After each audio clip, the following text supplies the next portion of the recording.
কাজে খুব কম পরিণতি হয়।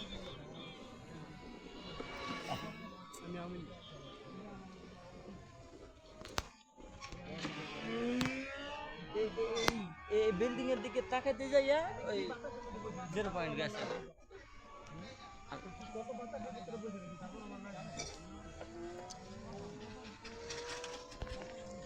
খিচুড়ি আর আরেকটা লেখা উচিত ছিল।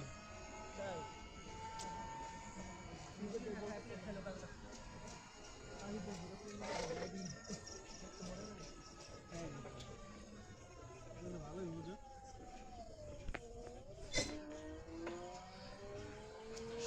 রাস্তাগুলো যেমন থাকতো চারপাশ যেমন থাকতো কি মামা কেমন হয়ে যেত হাসিনা থাকলে না, রাস্তাঘাট সিঙ্গাপুর হয়ে যেত। বাংলাদেশ থাকতো না। বাংলাদেশ সিঙ্গাপুর বাংলাদেশ উন্নয়নের রোল মডেল হয়েছে।